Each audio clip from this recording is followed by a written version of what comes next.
नमस्कार।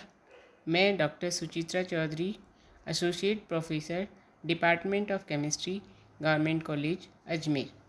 आज के इस वीडियो में हम metal ligand bonding in transition metal complexes के बारे में अध्ययन करेंगे, जो कि बीएससी पार्ट 3 के सिलेबस के अंतर्गत आता है। मेनली हम यहाँ पर क्रिस्टल फील्ड थ्योरी के बारे में अध्ययन करेंगे। Crystal field theory metal ligand bonding को समझाने के लिए एक बेसिक थ्योरी है। यहाँ पर हम देख सकते हैं कि मेनली 3 तरह की थ्योरीज हैं जो कि मेटल लिगेंड बॉन्डिंग को एक्सप्लेन करती हैं। First of all valence bond theory, जो कि लाइनस पॉलिंग ने 1938 में इसके बारे में बताया था। सेकंड थ्योरी है क्रिस्टल फील्ड थ्योरी, जो हैंस बेथे और वैन ब्लैक के द्वारा दी गई थी। Third theory ligand field theory, या जिसे हम कह सकते हैं मॉलिक्यूलर ऑर्बिटल थ्योरी, यह भी वॉन ब्लैक के द्वारा 1935 में बताई गई थी। यहाँ पर 3 थ्योरीज के बारे में हमने बताया, जिसमें से वैलेंस बॉन्ड थ्योरी आप लोग पार्ट 2 में पढ़ चुके हो। वैलेंस बॉन्ड थ्योरी में के द्वारा हम संकुलों के बनने, उनके चुंबकीय गुणों और ज्यामिति आदि की व्याख्या करने में सफल रहे हैं, किंतु फिर भी उसकी कुछ लिमिटेशंस हैं। तो क्रिस्टल फील्ड थ्योरी को स्टार्ट करने से पहले हम वैलेंस बॉन्ड थ्योरी की लिमिटेशंस के बारे में चर्चा करेंगे कि संयोजकता बंध सिद्धांत की क्या सीमाएं हैं, जिसे हम फेल्योर ऑफ वीबीटी के द्वारा भी जानते हैं। मेन पॉइंट्स इसके हैं: इट डजेंट एक्सप्लेन्स टेट्राहेड्रल और स्क्वायर प्लेनर कॉम्प्लेक्सेज। यह टेट्राहेड्रल और स्क्वायर प्लेनर कॉम्प्लेक्सेज को नहीं समझा पाता है। डिस्ट्रीब्यूशन इन कॉम्प्लेक्सेज के बारे में वैलेंस बॉन्ड थ्योरी में कोई स्पेसिफिकेशन नहीं है। कलर ऑफ कॉम्प्लेक्सेज या ऑप्टिकल स्पेक्ट्रा क्यों बनते हैं किसी भी कॉम्प्लेक्स कंपाउंड को, इसको भी वैलेंस बॉन्ड थ्योरी नहीं एक्सप्लेन कर पाया है। And temperature dependence of magnetic properties के बारे में भी वैलेंस बॉन्ड थ्योरी असफल रही है। इसी लिमिटेशंस को यदि हम डिटेल्स में पढ़ते हैं या विस्तृत रूप से पढ़ें तो लिमिटेशंस कुछ इस प्रकार की हैं। सबसे पहले क्या होता है कि valence bond theory gives more importance to the role of central metal ion, but it ignores the role of ligand. Valence bond theory में पूरा एम्फेसिस केवल मेटल आयन पे रहता है। वहाँ पे रोल ऑफ लिगेंड के बारे में कोई चर्चा नहीं है। लिगेंड चेंज होने से उसकी ज्योमेट्री क्यों चेंज होती है, ये सब एक्सप्लेन नहीं किया गया है। It was failed to explain the strength of ligands, stronger और वीकर लिगेंड। जो आगे हम पढ़ेंगे, लिगेंड्स 2 प्रकार के होते हैं, स्ट्रॉन्ग लिगेंड, वीक लिगेंड। इस कंसेप्ट को वैलेंस बॉन्ड थ्योरी के अंदर नहीं समझाया गया था। तो फर्स्ट और मेन जो ड्रॉबैक इसका है कि वैलेंस बॉन्ड थ्योरी केवल और केवल मेटल आयन पे जोर देता है, वह लिगेंड की रोल को नहीं समझाता है। Second, it fails to explain absorption spectra and thus the color of complexes because it completely neglects excited state in the complex. किसी भी कॉम्प्लेक्स कंपाउंड में कलर डिफरेंट कलर के होते हैं, तो उनमें कलर क्यों आता है, उनमें जो एब्जॉर्प्शन स्पेक्ट्रा होते हैं जिसके द्वारा हम कलर को एक्सप्लेन करते हैं, उसके बारे में वैलेंस बॉन्ड थ्योरी में कुछ नहीं बताया गया है। यद्यपि valence bond theory magnetic properties को बताती है, लेकिन फिर भी उसमें ड्रॉबैक्स हैं। This theory does not predict magnetic behaviour quantitatively except the number of unpaired electron.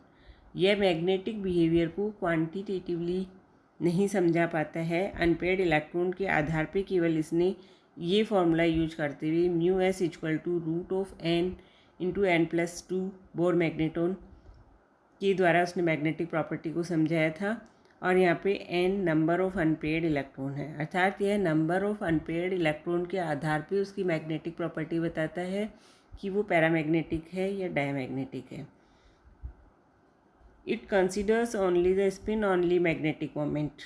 जिसमें भी मैग्नेटिक मोमेंट की कैलकुलेशन करते हैं तो यह केवल स्पिन ओनली मैग्नेटिक मोमेंट को ही कंसिडर करता है। Orbital contribution of magnetic moment इसके अंदर नहीं बताया गया है। This theory fails to explain the temperature dependence of paramagnetism of the complex. Temperature dependence जो होती है उसको भी यह थ्योरी नहीं समझा पाती है।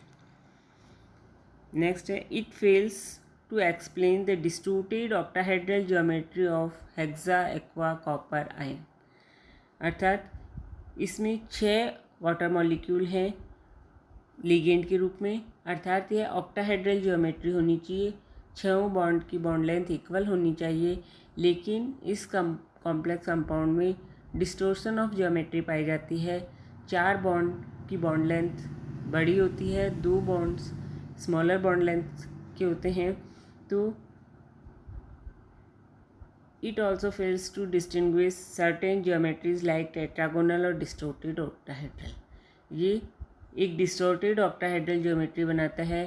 तो डिस्टोर्टेड ऑक्टाहेड्रल क्यों बनाता है, किन कंडीशंस में बनती है, इन सब को वैलेंस बॉन्ड थ्योरी में एक्सप्लेन नहीं किया गया है।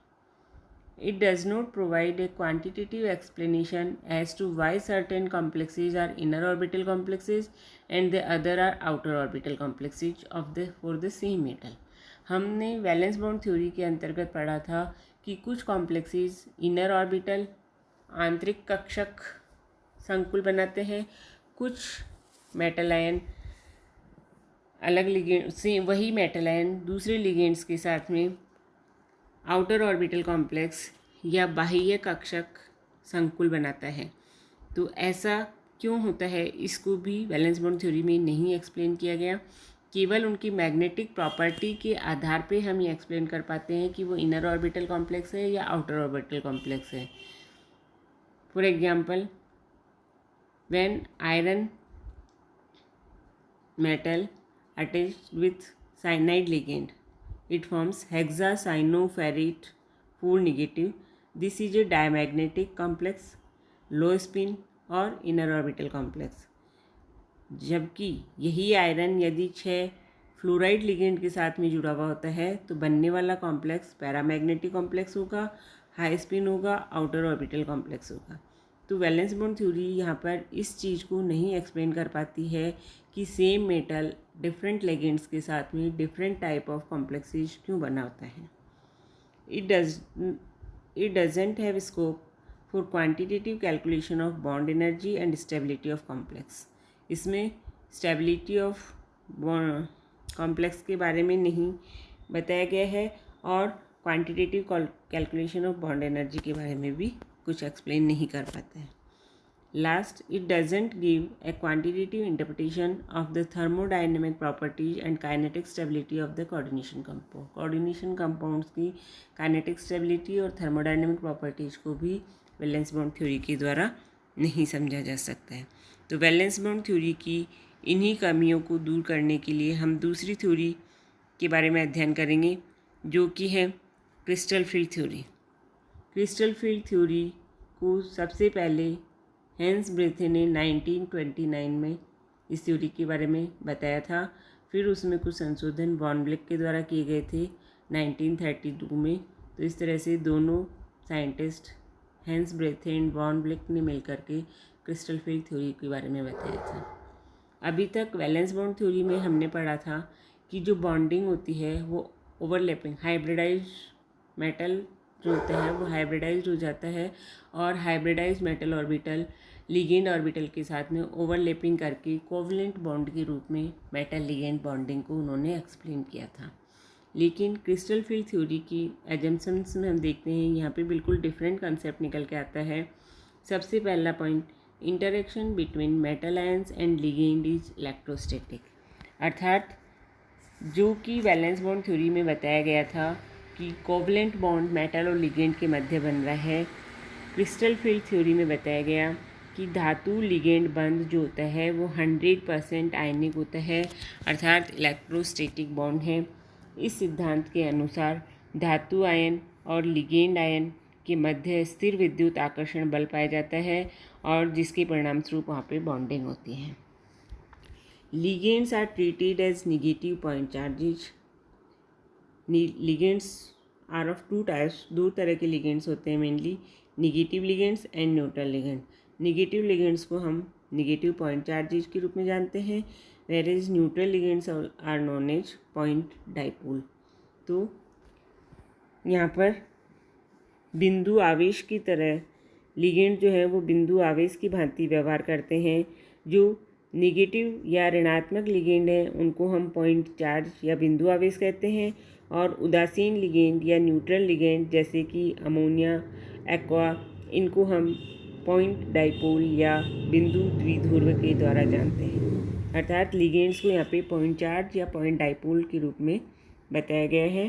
पॉइंट चार्ज जो निगेटिव चार्ज लिगेंड है जैसे कि cyanide, fluoride, chloride etcetera, whereas neutral ligands like ammonia, water molecule etc. are known as point dipole या बिंदु द्विध्रुव। Last but not least, the main point of this theory is no overlapping between the orbital of the ligand and central metal ion। अर्थात इसमें valence bond theory में हमने बताया था completely overlapping of orbitals है, hybridized metal orbital and ligand orbital के बीच में ओवरलैपिंग है, जबकि क्रिस्टल फिल्म थ्योरी कहती है कि नो ओवरलैपिंग, अर्थात कोई अतिव्यापन नहीं है मेटल लिगेंड ऑर्बिटल और सेंट्रल मेटल आयन ऑर्बिटल के मध्य। तो इस तरह से crystal field theory valence bond theory से बिल्कुल डिफरेंट बॉन्डिंग को यहाँ पर बता रही है कि इसके मध्य बॉन्ड किस तरह से बनता है। अर्थात यहाँ पे बनने वाला बॉन्ड जो होता है वो आयनिक बॉन्ड है।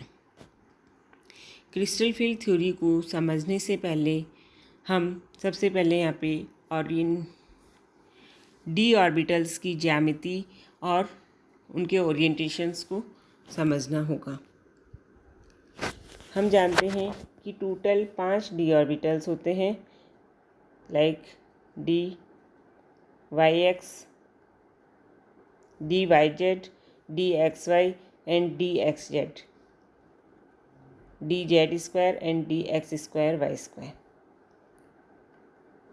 ऊपर वाले 3 डी ऑर्बिटल्स इनकी ज्योमेट्री डिफरेंट होती है, नीचे वाले 2 डी ऑर्बिटल्स इनकी ज्योमेट्री डिफरेंट होती है। जो D Y Z, D X Y and D Y Z orbitals हैं, इनमें जो डी ऑर्बिटल्स की लॉब्स हैं वो बिटवीन द एक्सिस सिचुएटेड होती हैं, अर्थात अक्ष के मध्य स्थित होती हैं। मान लीजिए डी वाई जेड है, तो यदि हम इस डी ऑर्बिटल के कॉन्फ़िगरेशन को देखें, this one is X axis, Y axis and Z axis. D Y Z means जो लॉब्स हैं डी ऑर्बिटल की वो वाई और जेड एक्सिस के मध्य स्थित हैं। तो ये वाई और ये जेड एक्सिस, तो एक लॉब इधर हो गई, दूसरा ये वाई और जेड के मध्य दूसरी लॉब ये यहाँ पे है।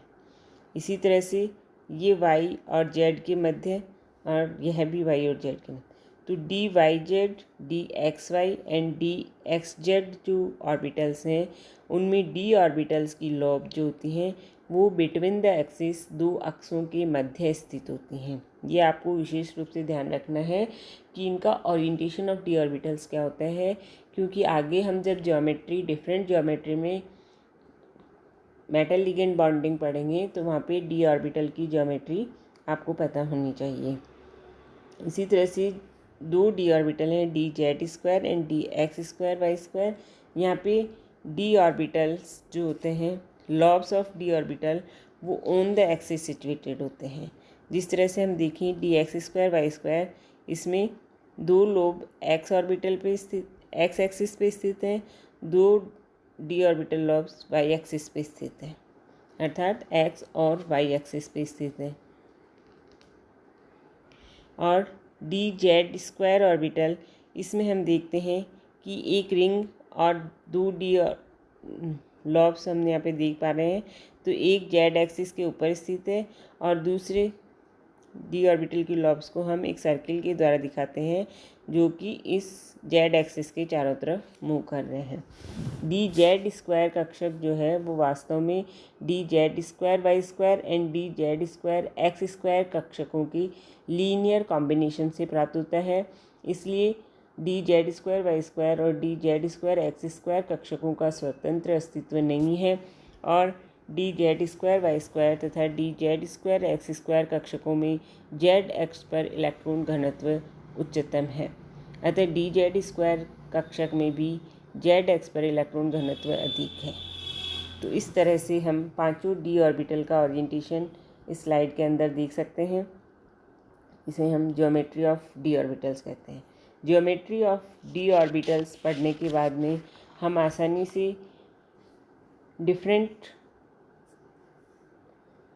ज्योमेट्री के अंदर बॉन्ड फॉर्मेशन को आसानी से समझ सकते हैं। तो आज के लिए इतना ही। नेक्स्ट क्लास में हम crystal field splitting in different geometries, octahedral में क्रिस्टल फील्ड स्प्लिटिंग किस तरह से होगी, टेट्राहेड्रल में क्रिस्टल फील्ड स्प्लिटिंग किस तरह से होगी, इस चीज़ का अध्ययन अगले क्लास में करेंगे। धन्यवाद।